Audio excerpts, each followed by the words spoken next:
ونعوذ بالله من شرور أنفسنا ومن سيئات أعمالنا من يهده الله فلا مضل له ومن يضلل فلا هادي له ونشهد أن لا إله إلا الله وحده لا شريك له ونشهد أن سيدنا ومولانا محمدا عبده ورسوله أما بعد صدر محترم قاری محمد عثمان صاحب زید مجدہ اور عزیز محترم مولانا محمود صاحب سلمہ اللہ،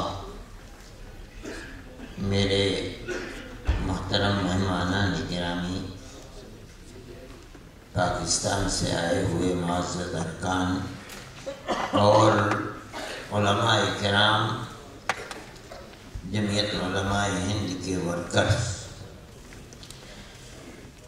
میرے لیے بڑی خوشی کی بات ہے کہ قاری صاحب نے اور عزیزم محمود سلمہ نے، جمعیت علماء کے ارکان نے جمعیت علماء کی شخصیتوں کے سلسلے میں تعارف کے لیے اس طرح کی کانفرنسیں منعقد کرنے کا پروگرام بنایا ہے اور بڑے بڑے اکابر کی شخصیات کو پیش کرنے کے لیے سیمیناروں کا انعقاد کرنا شروع کیا ہے۔ میں ان حضرات کو مبارکباد دیتا ہوں۔ حقیقت یہ ہے کہ جمعیت علماء ہند کے جشن سالہ کے سلسلے میں یہ ایک پروگرام ہے۔ جمعیت علماء ہند کی یہ ایک خصوصیت ہے اول دن سے کہ اللہ نے اس کو ایسے اکابر اور اولیاء اللہ کی سرپرستی اور خدمت کا موقع فراہم فرمایا ہے، جنہوں نے خدمت کی اور ان کی خدمت کو اللہ نے قبول بھی فرمایا۔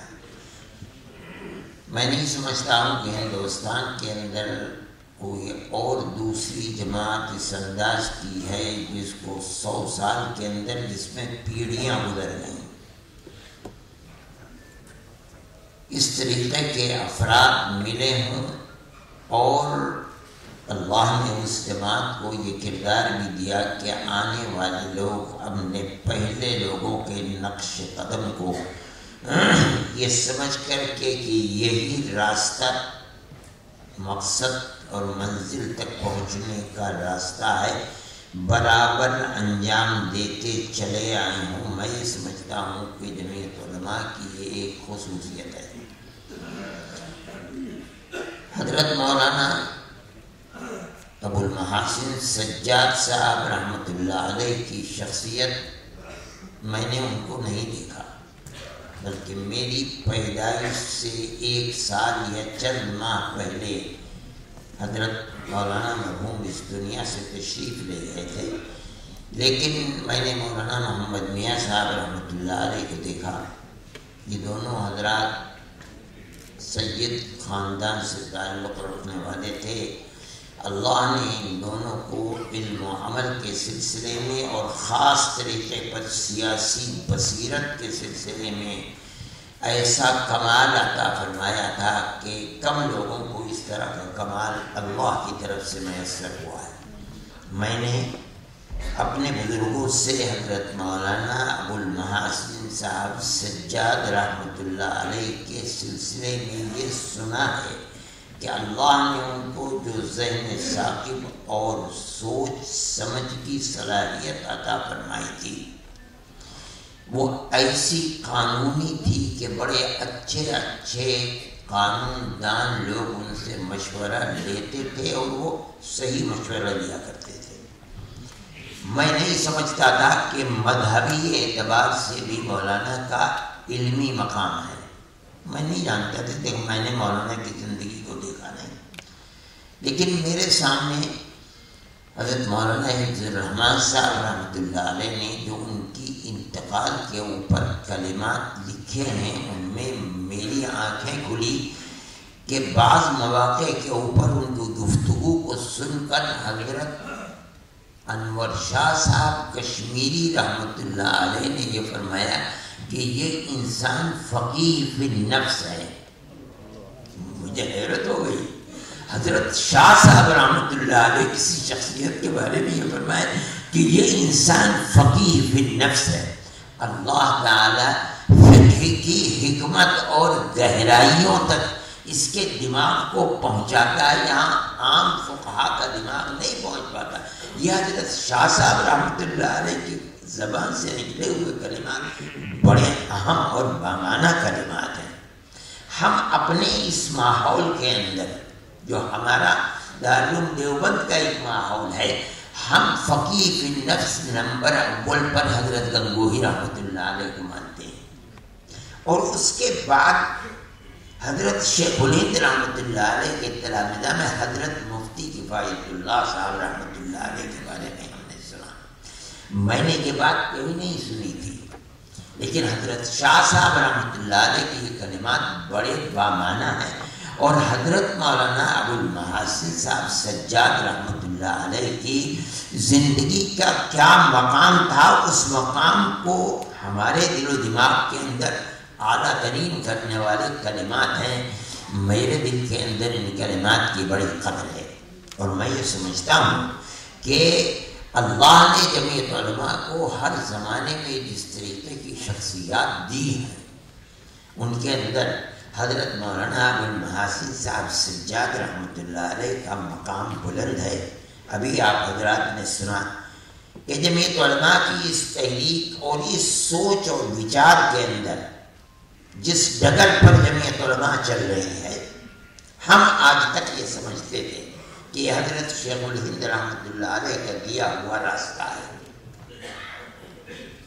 آج یہ بات آئی کہ حضرت رحمۃ اللہ علیہ کے زمانے کے اندر جن لوگوں نے مسلمانوں کی اجتماعیت کو پکڑنے کے لیے یا اجتماعیت کو قائم کرنے کے لیے جن لوگوں نے کام کیا، ان میں مولانا ابو المحاسن سجاد بھی تھے. جمعیت علماء کے قیام سے پہلے، جمعیت علماء کا قیام تو 19 کے اندر ہوا، اس سے پہلے 17 کے اندر انہوں نے جمعیت علماء کے نام سے تو نہیں لیکن ایک انجمن علماء قائم کی تھی. اس انجمن علماء نے ظاہر ہے کہ بہار کی سرحد تک کام کیا، اگرچہ مولانا نے ملک کے گوشوں کے اندر پہنچ کر علماء کو جمع کرنا چاہا اور علماء جمع بھی ہوئے، لیکن جو انجمن کا ایک تصور تھا وہ ایک بہار کی حد تک تھا. اللہ نے حضرت شیخ الہند رحمۃ اللہ علیہ کے تلامذہ میں حضرت مفتی کفایت اللہ صاحب کو اس چیز کے لیے کھڑا کیا کہ کوئی انجمن سے آگے بڑھ کر اس چیز کو وجود میں لانا چاہیے. میں نہیں جانتا، میرے پاس کوئی دلیل نہیں ہے، لیکن یہ واقعہ 1919 کا ہے. حضرت شیخ الہند رحمۃ اللہ علیہ مالٹا کی جیل میں 3 سال 7 مہینے رہ کر آزاد ہوئے ہیں.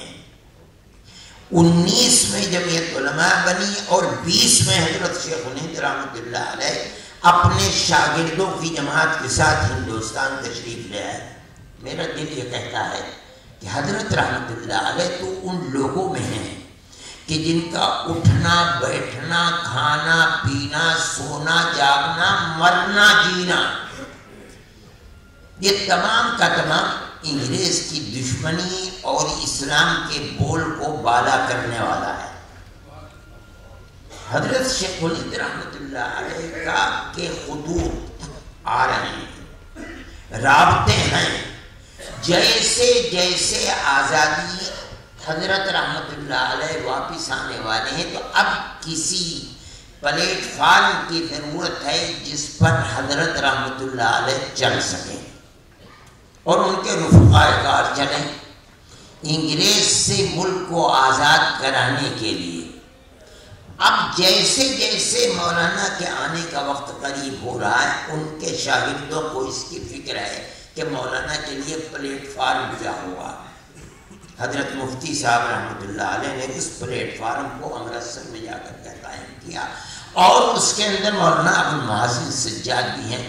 حضرت جو چاہتے تھے مولانا سجاد صاحب وہ بہار کی انجمن تک کام مکمل ہونے والا نہیں تھا.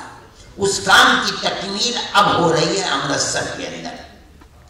حضرت آپ کو تعجب ہوگا، مولانا محمد میاں صاحب یہ لکھتے ہیں کہ وہاں جو صدر بنایا گیا جمعیت علماء کا، یہ تحریر موجود ہے حضرت کی کہ وہ عارضی صدر ہیں، صدر مستقل نہیں ہے. جب 1 سال کے بعد 20 میں حضرت شیخ الہند رحمۃ اللہ علیہ واپس آئے ہیں اور جمعیت علماء کا دوسرا اجلاس ہوا ہے تو مستقل صدر حضرت شیخ الہند کو بنایا گیا. اس کا مطلب یہ ہے کہ جب عارضی صدر بنایا گیا تھا، جمعیت علماء جس مستقل صدر کے لیے بنائی گئی وہ ابھی نہیں ہے، اس لیے کام چلانے کے لیے عارضی صدر ہے. جیسے تشریف لائے اور اجلاس ہوا جمعیت علماء کا، مستقل صدر حضرت شیخ الہند رحمۃ اللہ علیہ کو بنا دیا گیا. یہ گویا کہ جمعیت علماء کی تکمیل تھی، اب تک مکمل نہیں تھی جمعیت علماء. اس کے بعد 12 دن حضرت رحمۃ اللہ علیہ زندہ رہے. بس حضرت رحمۃ اللہ علیہ کا انتقال ہو گیا. حضرت رحمۃ اللہ علیہ کے انتقال کے بعد جمعیت علماء کا قافلہ حضرت شیخ الہند رحمۃ اللہ علیہ کی بنائی ہوئی ڈگر پر ہو بہو چلتا رہا.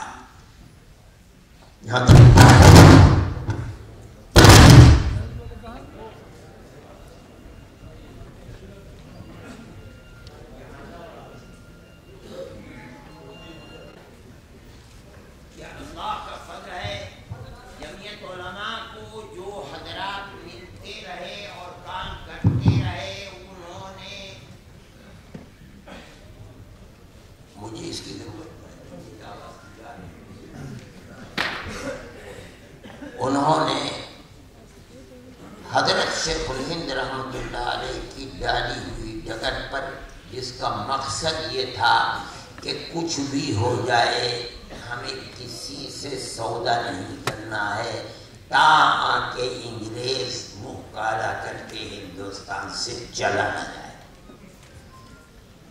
یہی چیز حضرت شیخ الہند رحمۃ اللہ علیہ کی تھی کہ وہ کسی حد تک کسی چیز پر راضی نہیں تھے علاوہ اس کے کہ ملک آزاد ہو جائے. چنانچہ آپ کو سن کر تعجب ہوگا، جب حضرت شیخ الہند رحمۃ اللہ علیہ کا جہاز بمبئی گودی کے اوپر ٹھہرا آ کر کے، تو ریاست بہاولپور، نواب صاحب بہاولپور کے جو مدار المہام تھے، ان کو انگریز نے بھیجا کہ جا کر حضرت کو اس کے لیے تیار کریں کہ حضرت آپ کے جانے کے بعد دارالعلوم کی جو مسند حدیث کی درسگاہ تھی وہ سونی پڑ گئی، اور جو آپ کو حضرت حاجی امداد اللہ صاحب مہاجر مکی سے جو شرف اجازت تھی وہ خانقاہ بھی سونی پڑ گئی. اس لیے اب آپ آ کر کے ان تشنگان علوم نبوت کے لیے سہارا بنے. حضرت نے سب کچھ سنا اور سن کر یہ فرمایا کہ مجھے ایسے ہندوستان میں جس میں انگریز کی حکومت ہے جینا تو جینا، مرنا بھی گوارا نہیں ہے. میں تو ہندوستان صرف اس لیے آیا ہوں کہ اعلان کروں کہ انگریز کی غلامی حرام ہے. اگر میں بوڑھا ہو گیا ہوں اور میرے گھٹنوں میں اور پیروں میں طاقت نہیں رہی کہ میں گاؤں در گاؤں جا کر اعلان کروں، تو میں ایک چارپائی پر بیٹھ جاؤں گا اور اپنے شاگردوں سے کہوں گا کہ میری چارپائی کو کاندھے پر لے کر چلیں، اور میں گاؤں گاؤں اعلان کروں گا کہ انگریز کی غلامی حرام ہے. جذبہ جہاد تھا. اسی جذبہ جہاد کو لے کر حضرت شیخ الہند رحمۃ اللہ علیہ کے تلامذہ نے اس کشتی کو آگے بڑھایا اور یہ قافلہ برابر چلتا رہا یہاں تک کہ ملک آزاد ہو گیا. ان دونوں حضرات نے اس قافلے کو دیکھا تھا. جگہ جگہ مولانا سجاد صاحب بھی نظر آتے ہیں. ہر جگہ جمعیت علماء کی تحریکوں کے اندر، جمعیت علماء کی کارکردگی کے اندر مولانا سجاد صاحب نظر آتے ہیں. اگرچہ خصوصیت مولانا کی یہ تھی کہ وہ دوسروں کو آگے بڑھاتے تھے، خود نہیں آگے بڑھتے تھے. لیکن ایک وقت ایسا آیا کہ جب 1940 کے اندر حضرت مدنی نور اللہ مرقدہ جمعیت علماء کے صدر بنے تو مولانا سجاد صاحب کو جنرل سیکریٹری بنایا گیا. انہوں نے 1000 کوششیں کی کہ وہ جنرل سیکریٹری نہ بنایا جائے، مگر ساری جمعیت علماء کی ورکنگ کمیٹی مجلس منتظمہ متفق نہیں بنے، چنانچہ حضرت مولانا بن گئے. لیکن یہ عجیب ماجرا ہے کہ اسی سال حضرت رحمۃ اللہ علیہ کا حضرت مولانا سجاد صاحب کا انتقال بھی ہو گیا. اگر مولانا اور زندہ رہتے اور ان کی عمر نے وفا کیا ہوتا تو ہو سکتا تھا کہ جمعیت علماء کے لیے مزید راہیں اور کھلتی اور پروگرام بنتے، اس لیے کہ وہ دماغ سمجھے جاتے تھے جمعیت علماء کا. لیکن ایسا نہیں ہوا. اور دوسرے ایک بات یہ ہوگی کہ میں تو مبارکبادی دیتا ہوں کہ اس سلسلے کے اندر مولانا کی خدمات کے سلسلے میں آج یہ سیمینار ہے اور اس میں یہ کتاب آ گئی. حضرت مولانا محمد میاں صاحب رحمۃ اللہ علیہ تو اپنی تصنیفات کی بنیاد پر جانے پہچانے جاتے ہیں اور انشاءاللہ زمانے تک جانے پہچانے جائیں گے. حضرت مولانا ابوالمحاسن صاحب کے سلسلے میں ان کی زندگی کا جو راستہ تھا وہ صرف یہ تھا کہ وہ سوچ کر پروگرام بنائے. اور بعض لوگ تو ہوتے ہیں کہ جو پروگرام بناتے ہیں ان کے اندر عملی اقدام کرنے کی صلاحیت نہیں ہوتی. حضرت مولانا کے اندر یہ دوسری صلاحیت بھی تھی، وہ پروگرام بھی بناتے تھے، خود چلتے بھی تھے اور دوسروں کو لے کر اپنے ساتھ آگے بڑھتے بھی تھے. حضرت مولانا کے چونکہ تصنیفات نہیں ہیں اس لیے لوگ عام طریقے پر ان کو نہیں جانتے تھے. آج یہ تصنیفات ان کے سلسلے کے اندر مقالات کا مجموعہ آ گیا ہے. اس کو جو لوگ بھی جمعیت کی تاریخ اور سیرت نگاری کا ذوق رکھتے ہیں وہ اس کو پڑھیں گے اور اس کے اوپر انشاءاللہ آئندہ جو ہوتی رہے گی مضامین آتے رہیں گے تو مولانا کی زندگی کو گویا کہ متعارف کرانے کے لیے یہ ایک بہترین سلسلہ ہے. اور جن حضرات کے بارے میں کہا گیا ہے ان کی خدمات ہیں اور لوگ ان کو جانتے ہیں. مولانا ابوالمحاسن صاحب کو لوگ نہیں جانتے. حد مفتی صاحب ہیں، ان کے اپنے معاملات اور فتاویٰ ایسے ہیں کہ وہ رہتی دنیا تک جانے جائیں گے. حد مولانا فخر الدین صاحب رحمۃ اللہ علیہ کے جو شاگرد بھی بہت موجود ہیں، ان کا درس حدیث ایسا سبق تھا کہ اپنے زمانے کے اندر منفرد تھا. ابھی لوگ جانتے، ہو سکتا ہے 100 150 200 سال کے بعد لوگ بھول جائیں، لیکن مولانا ابوالمحاسن صاحب کو تو اس 70 سال کے زمانے کے اندر ہی ہم بھول گئے تھے، کیونکہ ان کے خدمات تو تھیں اور جن لوگوں کے ساتھ خدمات تھی وہ بھی دنیا سے چلے گئے، لیکن ان کے سلسلہ حدیث، سلسلہ درس، سلسلہ تصانیف نہیں تھا، اس لیے لوگ بھول گئے تھے. آج ان کی زندگی کو پیش کرنے کے لیے کتاب آئی، میں اس کے اوپر خوش ہوں. اور در حقیقت جمعیت علماء کی یعنی تاریخ کا وہ ایک باب ہے اور یہ اللہ کا فضل ہے کہ 100 سال جمعیت علماء کو گزر رہے ہیں اور جمعیت علماء زندہ ہے پیچھے آ کے. اللہ تعالیٰ اس کو ہمیشہ زندگی عطا فرمائے اور خدمت خلق کی وہ توفیق عطا فرمائے جو ہمارے اکابر کی جگہ ہے اور ہم خدام اسی راستے کے اوپر چل رہے ہیں. میں آخر میں پھر شکریہ ادا کرتے ہوئے اپنے کلمات کو ختم کرتا ہوں. اللہ تعالیٰ سب حاضرین کو ان کے مقاصد حسنہ میں کامیابی عطا فرمائے اور ہمارے ملک کے لیے جو راستہ 100 سال پہلے انہوں نے اکثریت اقلیت مذہب سے اوپر اٹھ کر انسانیت کی بنیاد پر قائم کرنے کا بیڑا اٹھایا تھا، جو جمعیت علماء کے اغراض و مقاصد میں آج بھی موجود ہے. خدا کرے جمعیت علماء ہمیشہ اسی راستے پر چلتی رہے تاکہ ملک امن و امان کا اور پیار و محبت کا گہوارہ بنے. وآخر دعوانا ان الحمدللہ رب العالمین. جزاکم اللہ خیرا.